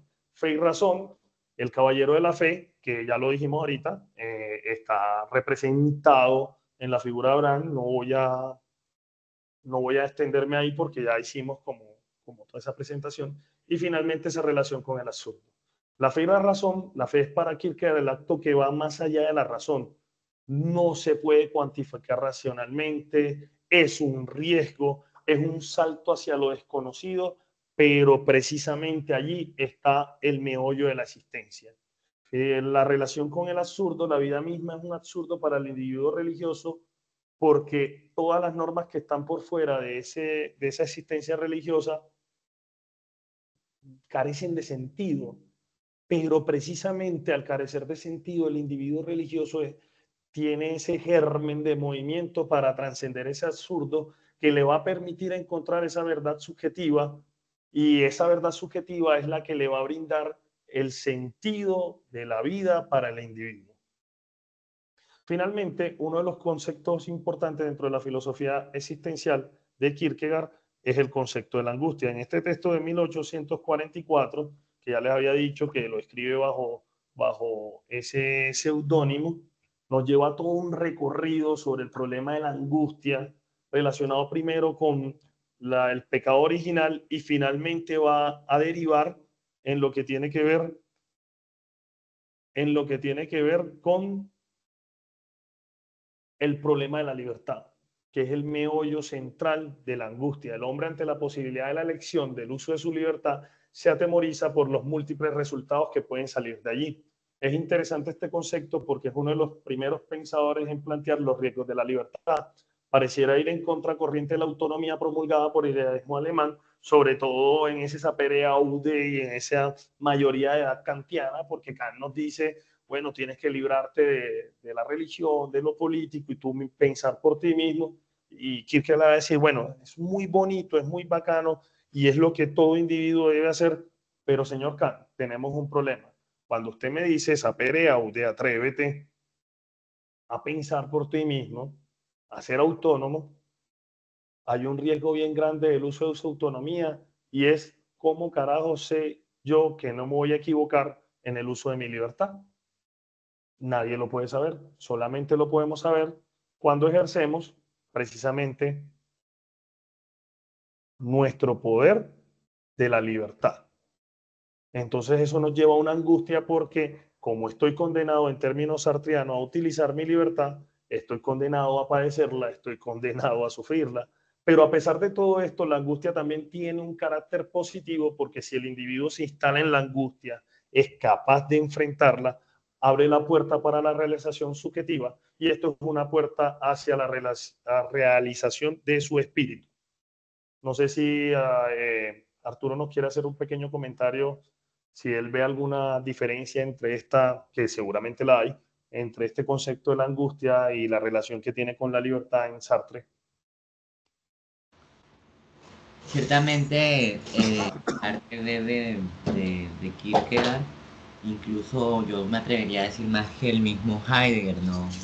Yo encuentro más cercano a Sartre siendo ateo, a Kierkegaard que Heidegger, que bueno, no es que sea ateo, pero en su primera etapa de vida iba a ser cura, entonces hay una relación bastante fuerte. Yo de pronto le daría como el énfasis en el tema religioso, ¿no? En el caso de Kierkegaard, recuerdo una de las definiciones de su entrada de angustia, la antesala del pecado y la culpabilidad, ¿no? Ya hay una relación inmediata con, con la religión, con el dogma. Y Sartre pues lo deja en la libertad pura, deja el tema, digamos que quita la tesis de Dios y, y asume algunos planteamientos kierkegaardianos. Pero ciertamente Kierkegaard en el tema de la angustia, en el concepto de la angustia lo profundiza bastante y habla de distintos tipos de angustia, que creo que le da un valor agregado al concepto, pero bueno, no los enredo con mis divagaciones. No, muchas gracias, Arturo. No, necesarias y también muy bacanas porque apoyan a lo que aquí estamos hablando. Ciertamente, Sartre toma de él, le poda lo religioso, que para algunos estudiosos de la obra de Kierkegaard no ven con buenos ojos esto. Si ustedes me preguntan a mí, yo les digo, esto es lo bonito de la filosofía, yo tomo lo que a mí me sirve, yo tomo lo que a mis planteamientos les sirve, eso sí, puede haber un forzamiento del autor, pero bueno, es lo que hemos hecho en casi 3000 años de hacer filosofía, ¿sí o no? Forzar algunos planteamientos de otros autores para yo catapultarme en lo que yo quiero hacer, ¿sí o no? Por ejemplo, si uno lee a Heidegger y cuando uno está leyendo Caminos del Bosque, creo que se llama el texto, y ve esas interpretaciones que hace de los poemas de Hölderlin, uno dice, Heidegger, señor Heidegger, yo quiero un poco de lo que usted ha consumido, porque de verdad que esa interpretación que hace del poema es traída de los cabellos, pero le permite a él ir hablando de su filosofía existencial, ¿cierto? De su otro corte de la filosofía existencial. Bueno, finalmente tenemos esta última presentación que es la resistencia al pensamiento de Kierkegaard, algunas críticas al pensamiento existencial del filósofo danés, porque no solamente vamos a hablar de lo bonito en Kierkegaard, sino que Kierkegaard es un autor realmente complicado y es realmente complicado porque, como ya lo dijimos, escribe de una forma muy romántica, muy entreverada, nos genera unas complicaciones conceptuales y sobre todo su constante relación con el cristianismo, a muchos filósofos eso los saca de quicio. Entonces hay una exacerbada inclinación a la subjetividad. Esto va en contra de una filosofía que se presta de ser universal, objetiva y clara para la mayoría de los individuos. El rechazo a los sistemas hizo que su filosofía demorara casi un siglo en ser reconocida, y eso se lo debemos a autores ateos o llamados como ateos, no sé, ya ahí cada uno indagará. Sobre todo son los franceses los que dicen, uy, Kierkegaard aquí todavía tiene una validez. El énfasis con el cristianismo y la fe en su vivencia subjetiva genera muchos pensadores posteriores solo tomar unas cuantas ideas de su desarrollo filosófico y desechar la imagen universal de su obra, que incluso el mismo Kierkegaard en uno de sus últimos escritos, que es mi punto de vista como escritor, dice que no se puede deslindar su filosofía religiosa, su parte religiosa, del resto de la filosofía. Sin embargo, insisto, esta también es una forma de hacer filosofía. Yo tomo del autor lo que a mí me sirve y arranco. Temas difíciles de abordar por su manejo subjetivo, angustia, desesperación, pecado. Este tipo de conceptos generan escozor en filósofos que quieren desarrollar una filosofía de corte más académica, comillas, de pronto más seria. ¿Sí o no? Ver la filosofía como una especie de desarrollo autopersonal, como habíamos hablado ahorita en el comentario que el compañero nos hizo, hace que muchos de los filósofos o la filosofía moderna, posmoderna, no sé cómo lo quieran llamar ahora, cuando hablo de moderna es lo que estamos haciendo ahora, independientemente de la historia de la filosofía y cómo la hemos puesto, la filosofía que hacemos ahora dice, no, tomemos distancia porque no es provechosa para hablarla en espacios académicos, analíticos y lógicos. Entonces, corrientes que aparecen en el mismo tiempo de Kierkegaard y que ganan un terreno amplio muy rápidamente. Entonces, esto hace que Kierkegaard también el pensamiento de Kierkegaard se nos haga resistente. No es un autor fácil, por más que él criticaba a Hegel, él en su juventud fue hegeliano y de una u otra manera eh, adopta las formas de escrituras propias de su época, lo que hace que cuando uno lea Kierkegaard no es que sea algo muy fácil de digerir, sobre todo si uno no tiene en cuenta en qué Kierkegaard me estoy basando, si en el religioso o si en el de los seudónimos. Entonces, ¿nos resistimos o nos arriesgamos a saltar hacia la búsqueda de la verdad subjetiva? Esto quiere decir, abrazamos a Kierkegaard o rechazamos a Kierkegaard. Ya es una respuesta que cada individuo debe buscar por sí. Chicos, muchas gracias por escucharme toda esta perorata.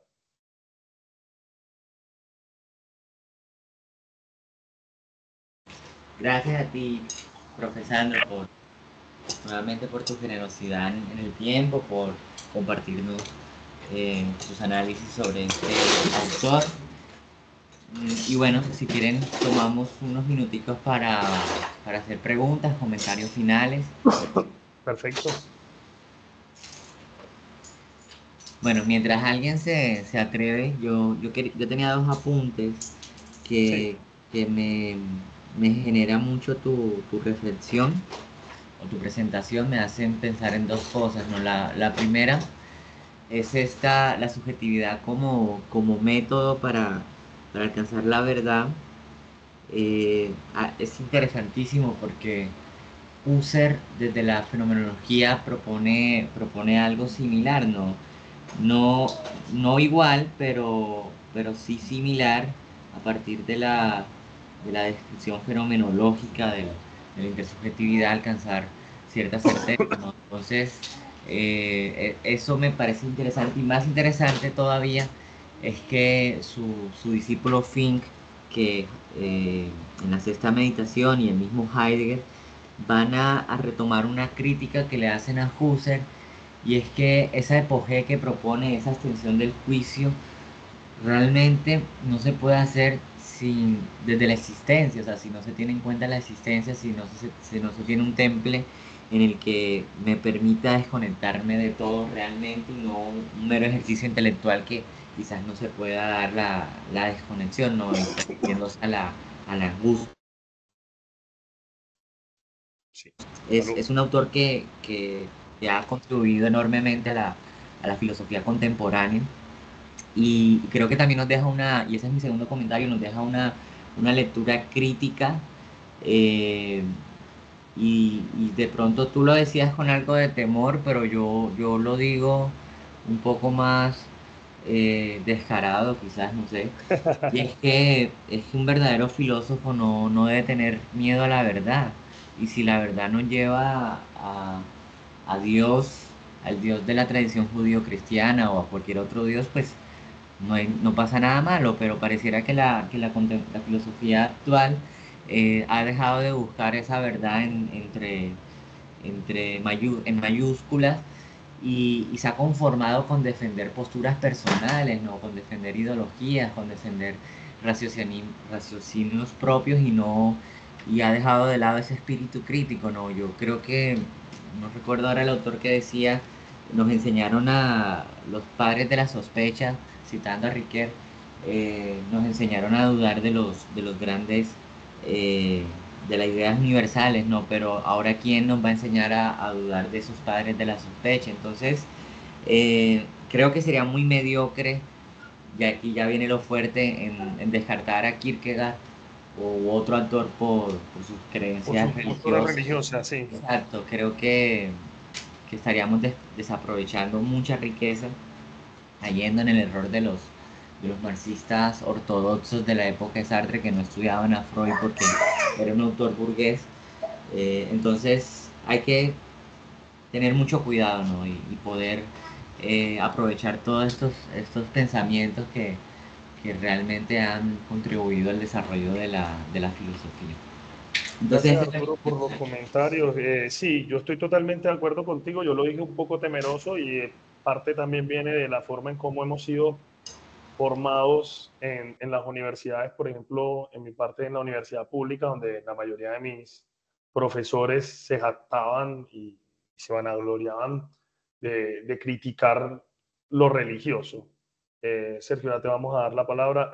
Precisamente creo que eso es lo bello en Kierkegaard y creo que por eso no me he alejado de él, sin yo ser un cristiano practicante, es ver dónde y cómo lleva él la reflexión sin dejar de lado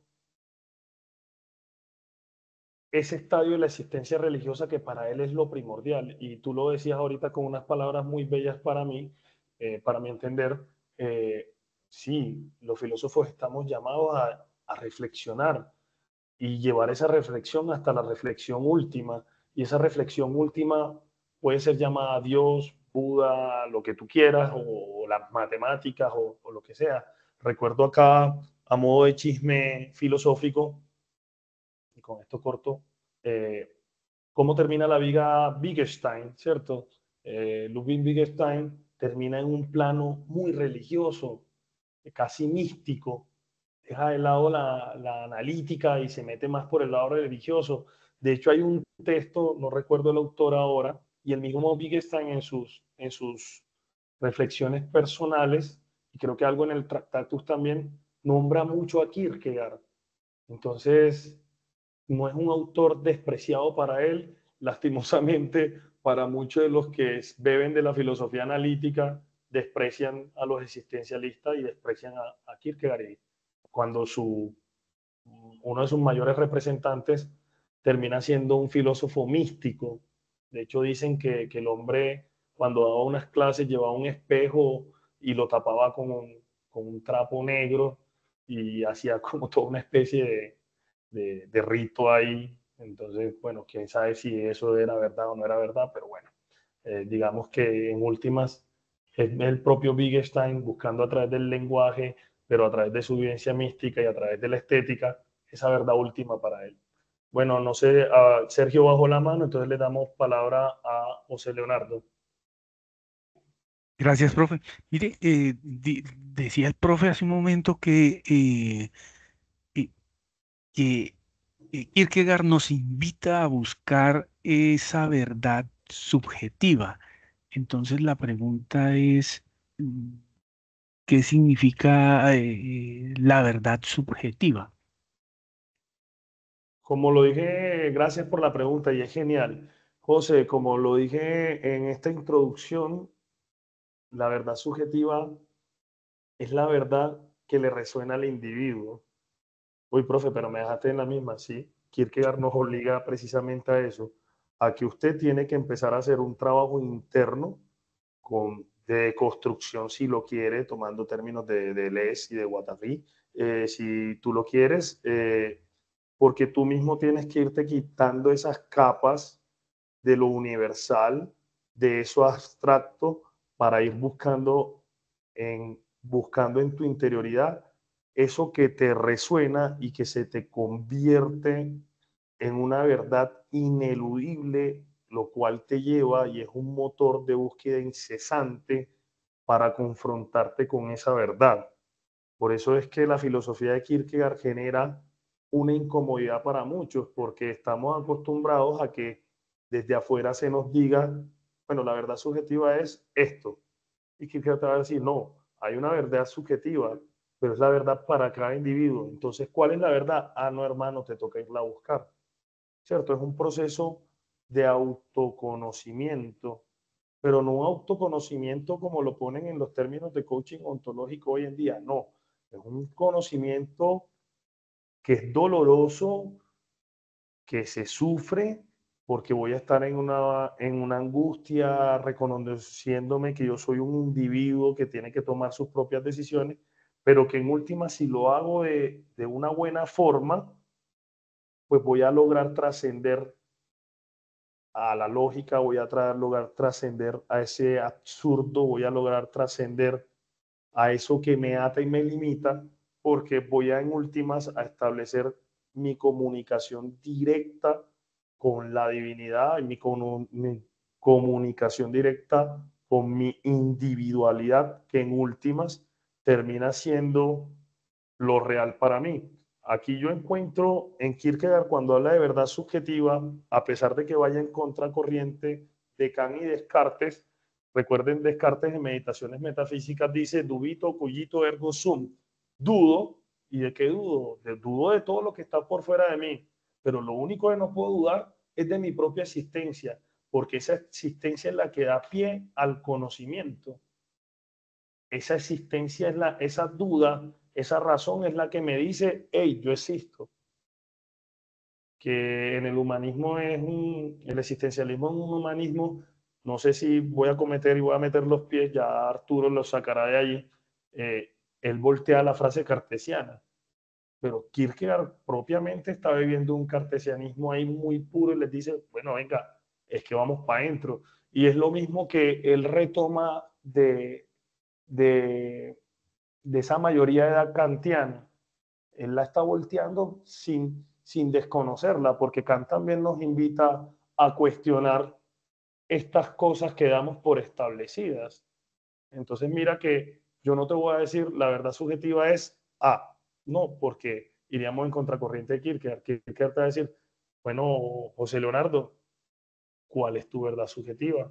¿Qué has hecho para ir al encuentro de ella? Yo sé que no es una respuesta satisfactoria, pero es una respuesta por lo menos motivante, motora. Sí, profe, pero bueno, ese hecho de esa verdad subjetiva que me lleva a buscar dentro de mí eso que me trasciende de algún modo, eso implica la no existencia de algunas verdades. Claro, precisamente, si yo te digo, esto es una cosa que aprendí en el seminario de parte de un cura que se llama, porque no sé, creo que no se ha muerto todavía, Diego Rodríguez, pastuso él, un tipo muy genial en teología. Y él lo explicaba con un ejemplo muy sencillo, José.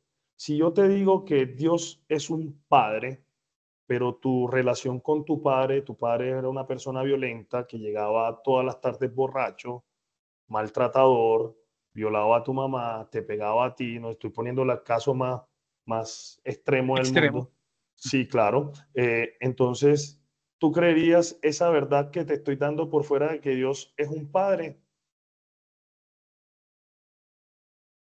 Seguramente que no. Porque si tú me dices que Dios es un padre y para todos es un padre, pero mi idea y mi relación y mi conocimiento que tengo de qué es ser un padre es la vaina más nefasta del mundo, ¿será una verdad para ti? Y eso realmente no podría ser una verdad, pero creo que no va en el sentido de mi pregunta. Mi pregunta, de pronto la expresé mal. Ese hecho de que la verdad sea subjetiva que propone Kierkegaard implica la no existencia de algunas verdades que son ya evidentes. Yo no creo que implicaría una no existencia, implicaría precisamente cuestionarme la existencia de esa verdad, que supuestamente es universal, que es de seguro usted tendría que empezar a desmontarla. Tendrías que empezar a desmontarla, no desde el ámbito de decir que esa verdad no existe, porque precisamente si está ahí, y recuerda que las verdades generales son consensuadas, pero si yo la empiezo a desmontar, en algún momento carecería de sentido para mí, Sí, sin bueno, dejar de miremos. existir. Sí, profe. Bueno, miremos algo. Hoy en día algunas personas siguen la corriente terraplanista. Sí, Para ellos eso es una verdad, eso es una realidad, mm, que va en contra de muchísimas de las pruebas que se tienen sobre la esfericidad de la Tierra. sí. ¿A quién le creeríamos? ¿Al que dice que es esférica o al que dice que es plana? Yo te voy a responder con un filósofo francés que me encanta, que es Jean-François Lyotard, en la condición posmoderna. ¿Cierto? Y él en la condición posmoderna dice, hermano, acabamos de entrar en un momento donde los grandes megarrelatos se han caído.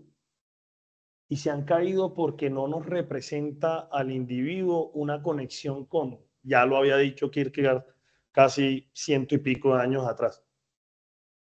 Si nosotros consideramos que la Tierra es esférica porque me la enseñaron, pero a través de las redes sociales yo puedo rebatirlo e inventarme otra verdad, porque recuerda que eso lo dice la filosofía analítica, lo que consideramos por verdad es muchas veces un consenso que tenemos entre miles de personas y decimos, esta es la verdad, o No, esto pero es lo que consideramos como cierto. Entonces mira que termina generando unos movimientos que sí, precisamente Kierkegaard dice, bueno, sí, usted tiene que buscar su verdad, pero esa verdad al final tiene que entrar contrastada con lo que yo estoy viviendo también externamente. Y esta verdad que han montado los terraplanistas, pues termina careciendo de validez, no porque digamos que su verdad no sea verdad, sino porque las pruebas que están por fuera de ellos me demuestran lo contrario. claro. Y entonces, no, o sea, dice el profe, no, no porque lo que ellos dicen no sea verdad, sino porque las pruebas me lo demuestran. Pero entonces, en ese sentido, sí existiría, por ejemplo, no voy a decir que todas sean verdades en la ciencia, porque todas deben ser demostradas, Sí, claro. pero por lo menos el hecho de la esfericidad de la Tierra, pues sería una verdad, eh, que no Sí que vamos. no, es innegable, Sí, podríamos decir, por ejemplo, como las matemáticas, 2 más 2 son 4 aquí y en China. Y sí, si mi verdad subjetiva, y yo creo que Kierkegaard no estaría de acuerdo con la atrocidad que voy a decir, no, lo que pasa es que para mí 2 más 2 son 5 como lo expresa George Orwell, pero él lo hace en su novela para criticar precisamente los autoritarismos, 2 más 2 es 5, ¿cierto? Que eso también Radiohead saca una canción política. Kierkegaard va a decir, bueno, venga hermano, es que usted no puede pasarse por la vida porque para usted 2 más 2 es 5, pero las pruebas están ahí, ¿cierto? Las pruebas son muy claras y son fehacientes que 2 más 2 nunca va a ser 5.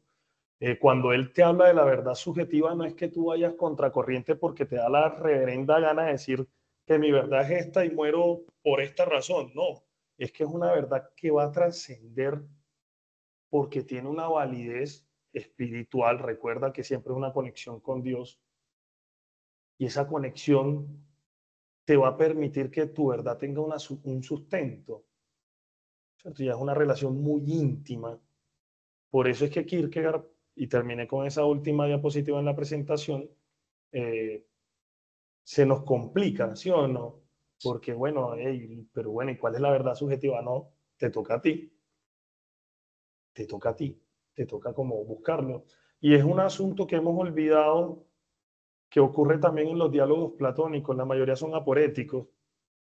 Platón nunca nos está diciendo Sócrates tiene la verdad, sino que la forma en cómo leemos a Platón, y aquí se me sale mi lado platónico, siempre es desde la óptica de Sócrates. Sócrates tiene la razón. Y ya, entonces todo lo que diga Sócrates tiene la razón y se nos olvida que es un juego dialógico, ¿sí o no? Miren Sí, que, por ejemplo, en República 2, sí, Trasímaco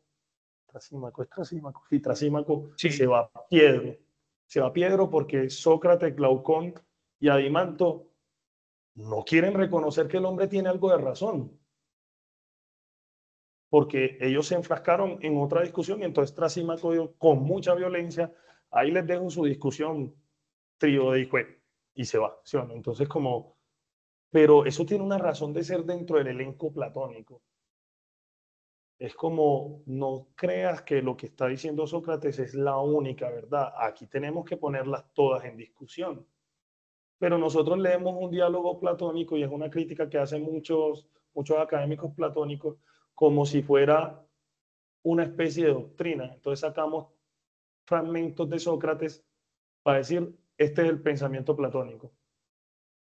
Y cometemos unas violaciones a lo que Platón nos está proponiendo en el juego dialéctico, ¿sí o no? No sí. sé si la discusión está muy buena, muy chévere, bacana tu pregunta y nos da para mucho más. Si quieren, ahorita a través del profesor, o yo les dejo mi chat y les mando unos textos sobre Kierkegaard. De hecho, hay una que se llama La verdad subjetiva de un profesor mexicano que se llama Luis Guerrero González. Si ustedes quieren seguir profundizando, sería maravilloso. Excelente, profe. Mil gracias. Sergio, coméntanos. Ya les escribo mi correo y ustedes me mandan un correíto ahorita y ahorita les mando el libro. Gracias, profe. Sergio, te escuchamos. Sergio, Hola, tienes profe. ahora sí. Hola, ¿cómo vas? Profe, una consulta. Es que lo que yo no puedo entender muy bien es cómo podemos interpretar la ética de Kierkegaard. ¿Por qué? Si él va directamente en oposición a Kant, que, digamos, si analizamos la historia que él utiliza de Abraham al dejar al sacrificar a su hijo, que en consideraciones no sería nada ético para Kant, porque pues para Kant las personas no son medios, sino fines. ¿Cómo Sí, podríamos, cómo se podría considerar la ética para él? Es que la ética no no le encuentro como ese fundamento. Yo sé que, por ejemplo, en los estadios para Kierkegaard, pasar del estético al ético, pasamos por el aburrimiento. Y si, por sí, ejemplo, pasamos al religioso, que sería para mí, yo sé que usted la pasada, en la conferencia pasada que nos publicó el profesor de usted, hablaba de que y el salto de fe se hace de cada estadio a cada estadio. Pero pues no sé sí, si yo estoy error, pero para mí concepto yo veo que el salto de fe solo se ve desde el ético al religioso, pero lo veo es como hasta un acto hasta egoísta, porque si uno analiza el tema de Abraham con el hijo, él personalmente él ve su beneficio, él piensa que si él falla, pues él es el que está fallando, y hasta cierto punto llega a pensar en sacrificar al hijo. Y ni siquiera solamente en el tema cristiano, uno vuelve, digamos, en la época clásica, Agamenón también sacrificó a su hija, solamente sí, aunque uno piense que es un beneficio, él se justificaba en el beneficio colectivo, pero realmente era un beneficio para él, era el rey, y era el que quería conquistar la Troya. sí. No puedo comprender Sergio, muy bien, señor. Sergio, para entender un poco a profundidad la ética kierkegaardiana, sí o sí tenemos que entrar a leer Temor y Temblor, porque precisamente tú das en un asunto clave que él dice en el libro.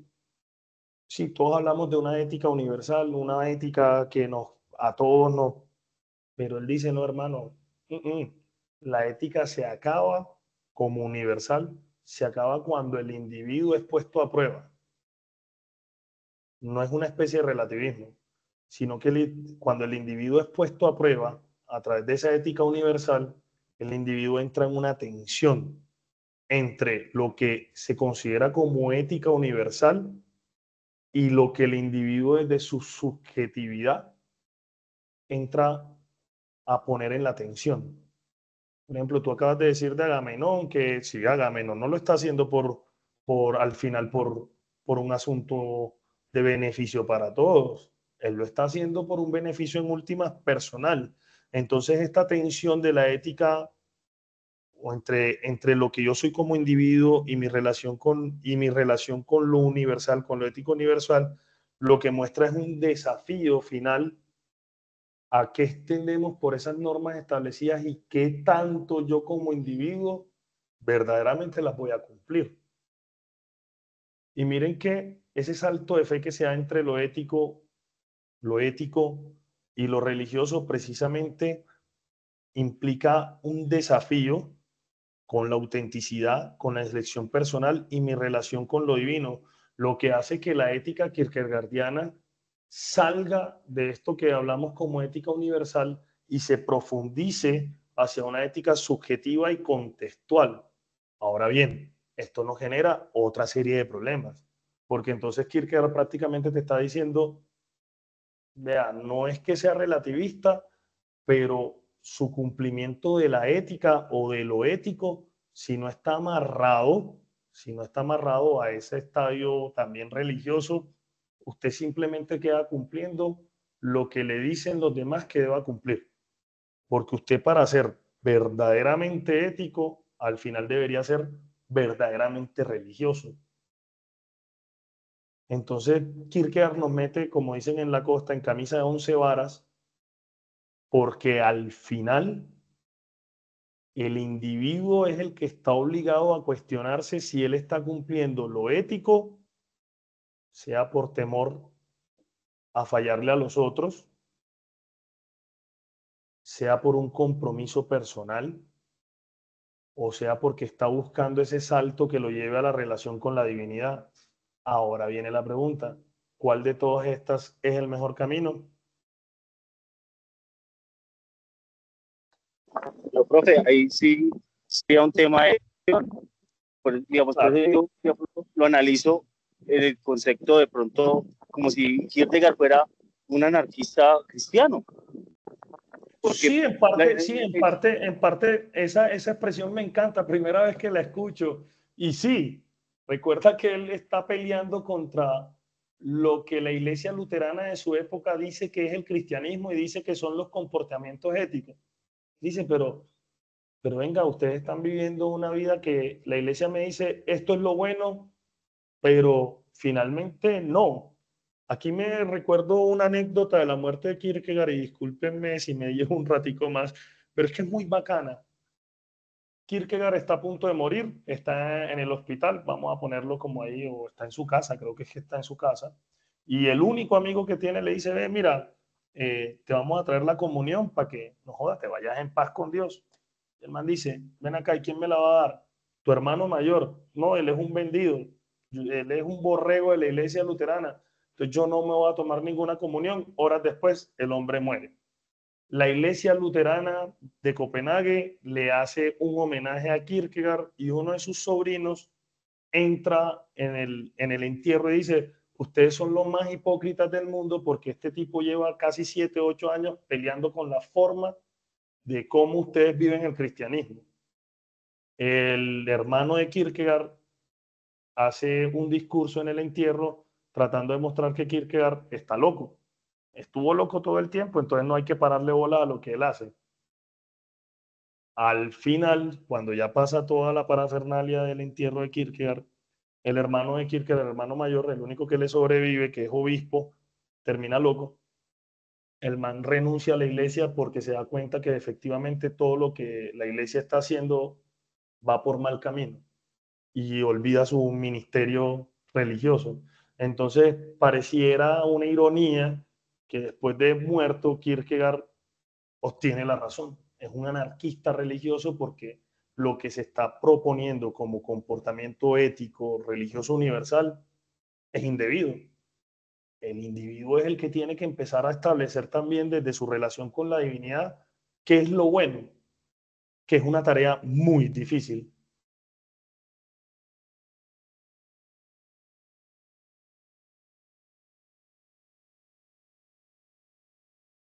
No sé si te quedaste sin voz o ya No, terminé ahí, que es una tarea muy difícil porque no puedo decir más nada frente a eso.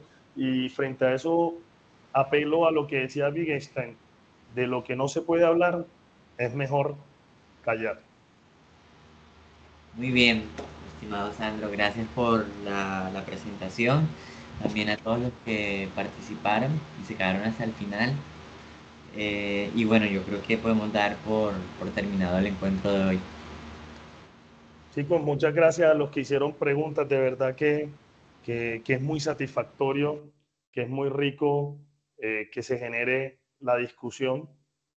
Y de eso se tratan los espacios filosóficos, no de que el profesor tiene la razón, sino que la vamos construyendo, aquí sí saliéndonos un poquito de lo Kierkegaard, la vamos construyendo entre todos y ya cada uno va tomando lo que le va resonando y lo que le va generando la inquietud para seguir haciendo sus estudios. Nuevamente abro, ahí en el correo acabo de decirles, darles mi correo, ahí en el chat, perdón, para los que quieran profundizar más. Por ejemplo, Sergio, que tiene la inquietud sobre la ética kierkegaardiana, hay un texto muy hermoso, complejito un poco, de María José Binetti, que es una de las latinoamericanas que más ha estudiado Kierkegaard en estas latitudes. Entonces, si te interesa, es un texto como de 20, 25 páginas, donde habla de la ética en Kierkegaard y es un texto muy bacano. Para los que lean en inglés, también tengo unos Companion to Kierkegaard, que lo han sacado varias universidades, entre ellas la de Copenhague, la de Harvard, no sé si la Blackwell también tiene uno. Se los puedo pasar, que los tengo ahí. Y los textos del profesor Luis Guerrero, que es de la Iberoamericana de México, eh, que es muy bacano porque el hombre hace un estudio detallado de esa verdad subjetiva, partiendo de Kierkegaard como escritor, y de los límites de la existencia, que es una discusión que él plantea desde, a pesar de que Kierkegaard habla de la existencia, del existencialismo, hay unos límites que Kierkegaard mismo, y que ustedes con las preguntas que hicieron hoy, lo acaban de poner en la mesa, hay unos límites a los que Kierkegaard finalmente no escapa. Así que muchas gracias, chicos, por toda esta interesante conversación que tuvimos. Gracias, profe. Gracias, Sandro. Feliz noche y feliz noche a Feliz todos. noche para todos. Feliz noche para todos. Gracias. Profe, gracias, muy amable. Hasta luego.